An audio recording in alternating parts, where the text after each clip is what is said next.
আসসালামু আলাইকুম রহমতুল্লাহ। সুপ্রিয় দর্শক, গত কয়েকদিন আগে আমি আমার পেজে একটি ভিডিও আপলোড করেছিলাম।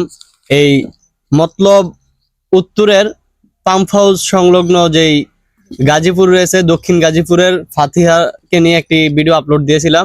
তো এই ফাতিহার কিডনি জনিত সমস্যার কারণে চিকিৎসা করাতে কিছু টাকা খুবই প্রয়োজন, যার জন্য আমি আমার পেজে একটি ভিডিওর মাধ্যমে আপনাদের কাছে সহযোগিতার হাত বাড়িয়েছিলাম।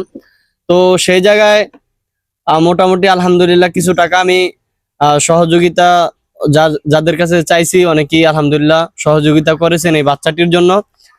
আমাদের এলাকার যারা প্রবাসী রয়েছে ওনাদের মধ্যে অনেকেই এই বাচ্চাটির জন্য দান করেছে, এবং আমার ভাই বন্ধু যারা রয়েছে এবং আমাদের বাজারের ব্যবসায়ীগণ, এলাকার মেম্বার সাহেব সহ আমার কলেজের সহপাঠী বন্ধু বান্ধব এবং আমার সিনিয়র বড় ভাই বোনেরাও কিছু টাকা এই বাচ্চাটির জন্য দান করে তারা শরিক হয়েছে।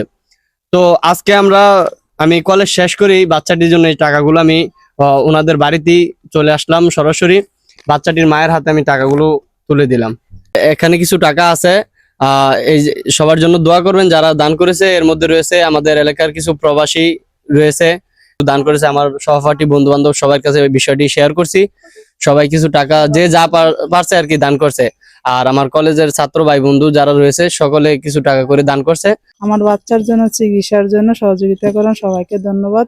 আমি তাদের প্রতি কৃতজ্ঞতা জানাবো যারা আমার এই ভিডিওর মাধ্যমে এই বাচ্চাটির জন্য যারা সহযোগিতা করেছেন। বিশেষ করে আমাদের গ্রামের যারা প্রবাসী রয়েছেন তাদেরকে আমি একটি গ্রুপ রয়েছে, ওই গ্রুপে আমি বলার সাথে সাথে যে যা পারছে সহযোগিতা করে বাচ্চাটির পাশে দাঁড়িয়েছে। তো সকলের প্রতি দোয়া এবং আন্তরিক ভালোবাসা রইল, এবং সকলে যে যেখান থেকে পারেন বাচ্চাটির জন্য সহযোগিতার হাত বাড়ান, আর সকলে বাচ্চাটির জন্য দোয়া করবেন। আসসালামু আলাইকুম ওয়া রাহমাতুল্লাহ।